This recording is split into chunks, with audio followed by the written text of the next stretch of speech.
In July of 2020, we found Aquila on Craigslist. We're fixing her up as we go and learning to slow down and enjoy the process. But our sights are set on meeting new creatures in far-off places. Join us for our first season as we sail south from Central Florida.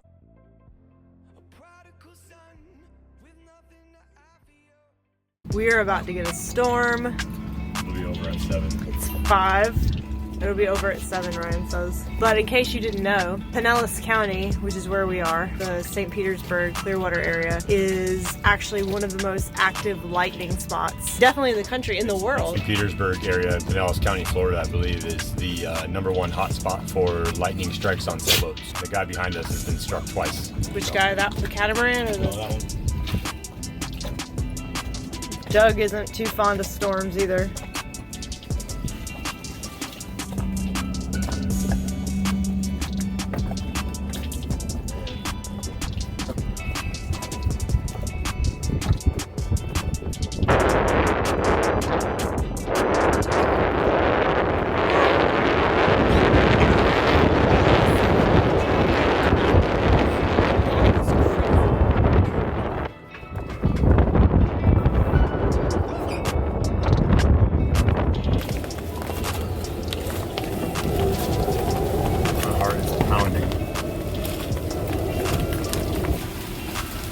Hatch is all good.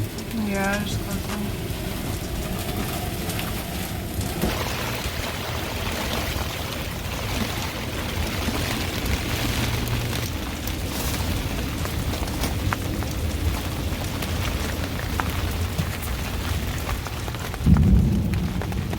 We changed direction of our anchor heading and moved about 6 feet, which is pretty normal.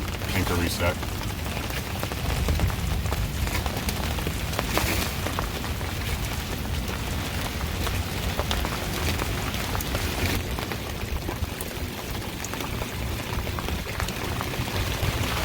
We have about 90 feet of anchor chain out right now, 7 feet of water here at this anchorage. We got a big anchor digging into the mud right now. We got a backup fortress with 200 feet of 1-inch thick triple braid on it.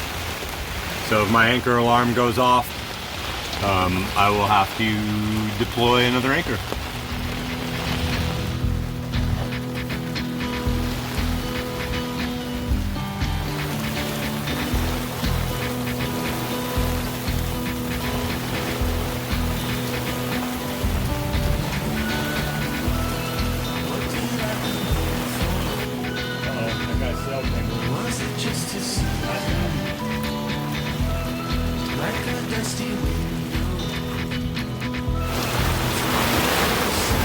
He was 200 yards to the right.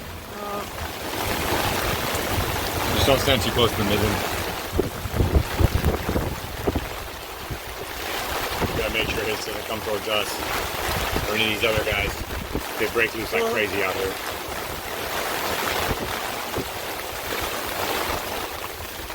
The Angel's boat looks like it's sinking. Honestly. It's a mess out here. Yeah. This boat's just floating away. No, I think he's hooked.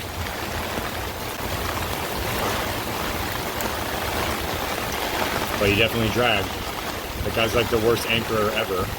We've seen him on his side, crashed into another boat, drifting channel. Way to move though. I mean, that crab trap's been in the same spot for a week and a half. I'm not worried about us. No, I just want to make sure that none of these tweakers from the meth village are going to drag into our boat. If they do, I'm going to have to get in the dinghy and put our dinghy in between the boat and their boat. I should go get our jackets out just in case. Yeah, I was actually going to ask you to pull them out. Yeah, I'll do that. I think we're starting to feel a little more comfortable every time we have a storm. Kind of nice. I always love thunderstorms. The first couple times on a boat, it's scary just because it's different. And also, it sucks when your boat leaks. But we got a lot of our leaks fixed. The temperature dropped like 15 degrees in like that. That wall of coldness that hit us was really cool and really stimulating. It was like 80 degrees. The wind completely died. There's this wave. It looked like that scene from Independence Day when the aliens are coming down.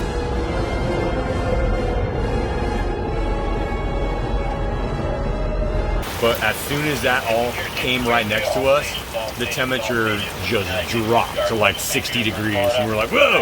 It hit us like a brick wall, and then the range came down. I mean, it's been pouring for the past 45 minutes. Listening to 616 and 69, there was a sailboat in distress that lost power. I guess they were motoring into John's Pass right next to us. Towboat US responded and jumped them and got their engine started. So it's good to hear that they're safe. I had someone message us on Facebook and say, hey, is that you guys were talking about on 16? Like, no, but that sounds exciting.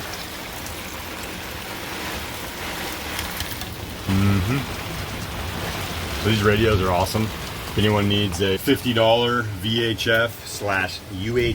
radio, you can literally program this thing to talk to airplanes. They're trying to make these illegal in the United States. I got them on Amazon for 50 bucks, programmed them for every frequency used by every law enforcement agency and all the other guys. So we have the ability to listen to stuff about 15 miles away with these mil-spec antennas I got. I have 2 of these on top of our normal VHF. Our VHF is equipped with AIS? AIS, yeah. You can see all those little dots right there, or those little triangles. Those are other boats that have AIS equipped right now. So we can kind of see them. We can actually bring up a list. So you can see Serenity, Kathy M, Towboat US number 5, Salty Gator. Those are all boats in our area that are broadcasting AIS so we can see each other. We actually have the ability to call them directly with this, notify them of our intentions if we needed to do something like that. So I'm just putting on my Navy issue jacket that I had to pay for when I was in the Navy. It was like 350 bucks. Emily got hers on the internet for like $50, brand new. Interesting. Probably a booter. It was $30. $30? It was used. Oh my god. Yeah, but it was brand new. It looked like a booter just got kicked out of the Navy and had all of his gear and was like, oh, I'm gonna sell it because there's no other explanation. You can't sell this stuff. It's required uniform. Well, I bought one. My zipper doesn't work anymore. They make zipper lube for boats. There we go. Smells like the Middle East in here. And yes, it does get cold in the Middle East in December.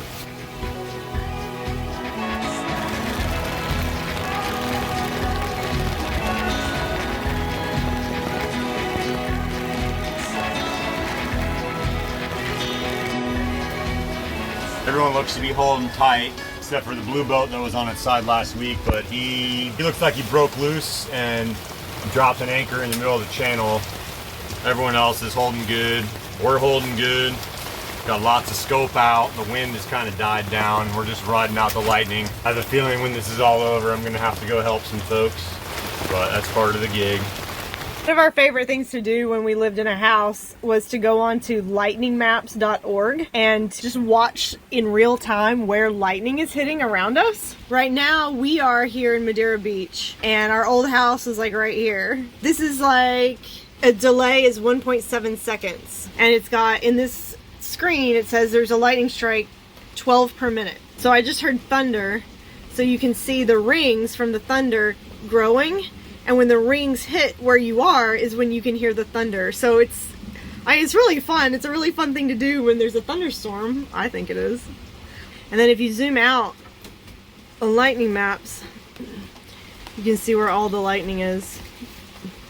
And you can see the storm. And then you can see lightning worldwide. Yeah, it's no joke that we get a lot of lightning here. This guy that was like super drunk, like, hey, can you pull me to my boat? So I pulled him in his kayak over to this little Catalina 25 thing over here. And he was, I mean, that guy's shot, man. His brain was a sponge. Yeah, I know. I was calling him. He's like, man, your dog is so beautiful. I need a dog, man. This is so cool. Thanks for calling.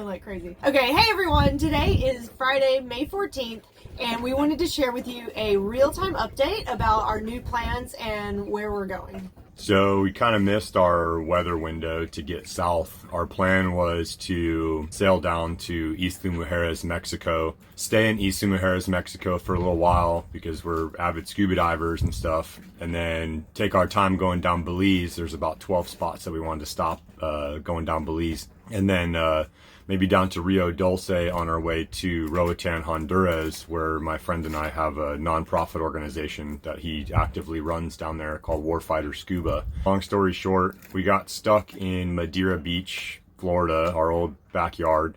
Basically on our way down south, like the day we left Clearwater, I got emails from the VA saying that I had 4 doctor's appointments in early May in regards to an injury sustained back during OIF back in like 2009. I just finished my last doctor's appointment yesterday, and so our weather window is kind of gone. We could haul butt down south if we wanted to and skip everything. That kind of defeats the purpose of going that route. We go to Mexico and we have to check in and do the quarantine stuff. It's going to cost like $500, and then we can only stay for a little while before we have to go to Belize, and then again it's going to be another $500-600, and then same thing down in Rio Dulce, which defeats the purpose of going that route because we wanted to spend time, and we definitely don't have enough time to go to the Bahamas right now and enjoy ourselves. The National Weather Hurricane Center starts their hurricane outlook tomorrow on May 15th.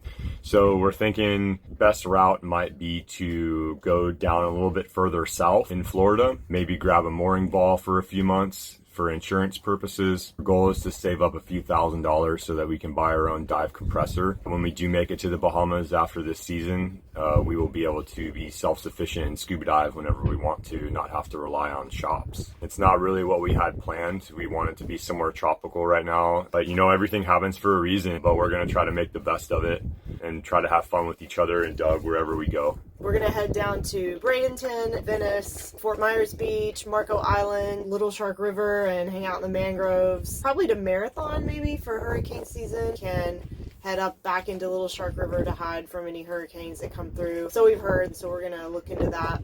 On our way down, we're just going to see where we like it, where we might want to stay for a while. I'm a dive instructor and a spearfisherman, a spearfishing instructor. Anywhere there's a lot of scuba, spearfishing, or fishing charters, I can find work. Where Emily, give her a MacBook Pro and she generates income. I just wanted to go to Marco Island, so we're going to go check that out. Anywhere that's not Pinellas County, I'm pretty excited to go to. And we were thinking about hanging out on Marco Island for the entire hurricane season. The problem is that the 2 anchorages that are there have, from what I hear, pretty poor holding for like heavy winds and stuff, because it's very, they say it's like really stinky, like black, super soft mud, and anytime the wind blows over 30 knots, people drag. That doesn't really sound like where we want to go. I'm really thinking about Fort Myers Beach. We can go zip around the Keys, go to Dry Tortugas, you know, before a hurricane spins up and get back up. But Fort Myers Beach sounds kind of cool because there's like 50 fishing charters there. There's like 10 dive shops. There's mooring balls in a hurricane hole, like a river. I personally want to be somewhere where we can jump off the boat into the water. So if you can jump off the boat here.